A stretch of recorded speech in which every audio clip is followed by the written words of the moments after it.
lost in dreams, this place where I could be free. And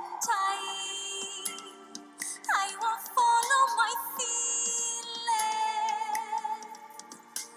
follow my heart into spiritual healing.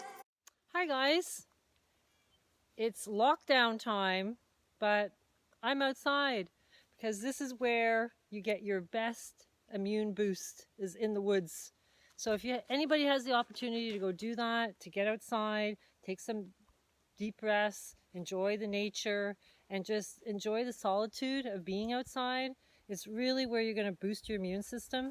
I wanted to introduce myself. You guys have been listening to my voice for a little while now, and this is me. This is my woods. I come here every day. There's my sugar shack that needs renovations, but I still love it. And I just wanted to share with you guys, like, pretty much the whole headspace of where everybody's at right now. And I just feel like this is a really important time to kind of get into your inner work, to kind of get into that peaceful state, and to try to heal from all the chaos that's kind of going on in the world and what we've been kind of under for the last 3.5 years, and just to try to create a clean slate, because really there's a lot going on emotionally. There's a lot of fear happening, a lot of things about the 5G and the vaccine pushes and, all this. And we do have free will. We will always have free will until these two realities get separated. Okay, so right now you have a choice. You have a choice to be either in that fearless, happy category, or if you are seeing everything as a negativity, that is going to lead you into something that is not really the best thing for your soul, but maybe necessary for your soul at this time. So there's no right and wrong, but to realize that there's a choice right now. At one point, there won't be a choice. There will be a total, separation of these two realities, because everybody's living in two separate realities. The people that are for the fearless, happy side, and then there's people that are really fearful and stressed out and angry. And you can see there's complete two realities going on, and that I find really fascinating to watch it, because I kind of go in and out of the two worlds, and I just kind of do it to give a clear perspective. But many people stay in one side, so they really think the other side is like lost their mind, and it's vice versa. So I just wanted to kind of put that out there to let you guys realize that you still have a choice, you still have free will, and the real truth is which is the path that you're willing to fight for. Okay, so if you're really thinking the system is working for you and you like the way it was and everything's going honky-dory, and you're really attached to that material world, then you're going to pick that side. If you're thinking like, well, things weren't really going that well, we want something different, we want a more positive, free path, and that is going to be where you resonate to. So just try to really get that inner work going, because just by doing breathing exercises, you can do a really simple exercise just by doing like 5 breaths, the first one being at golden ratio, and then each one after being smaller and smaller and smaller down to 0, and doing just 5 breaths like that. You can also do like really great breathing exercises, which I do when I'm out here walking, is I just breathe in and out my nose like really quickly for like 60 seconds, and that'll give you a really good energy boost. It'll really boost your immune system. I come out here and I do it with leather-soled moccasins, so that I get the energy coming from the planet. These are all really positive things that you can do for yourself in this time, and just try to find that the appreciation of this time. I know a lot of people are angry about it and they're just like not in that headspace, but that's okay if that's your path. But if you're listening to me, that's not your path.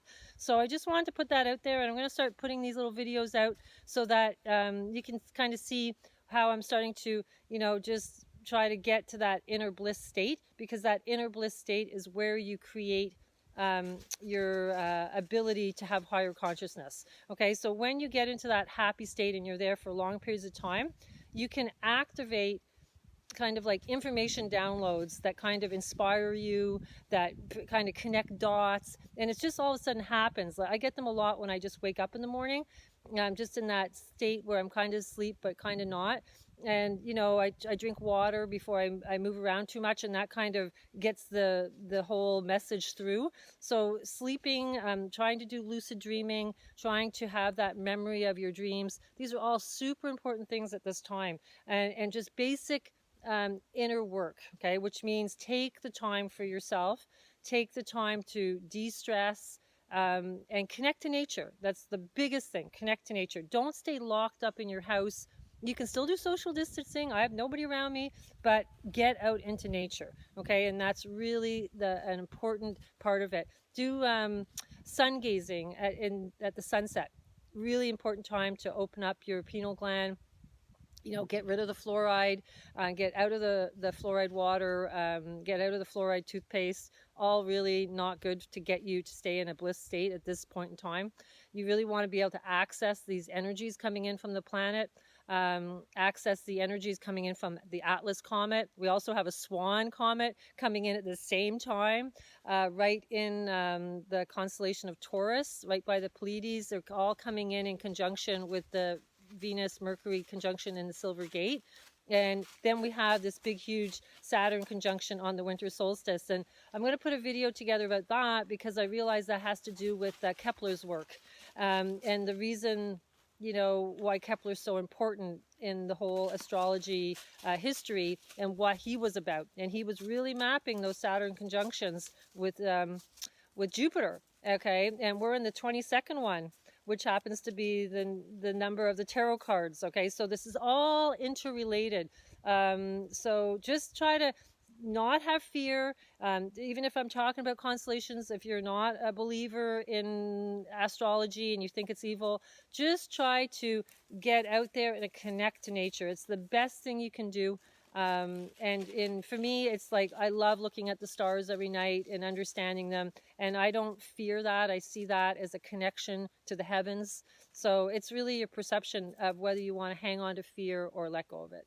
So enjoy the ride, guys, and enjoy the outdoors. Look deep inside your heart, and you will find what you seek.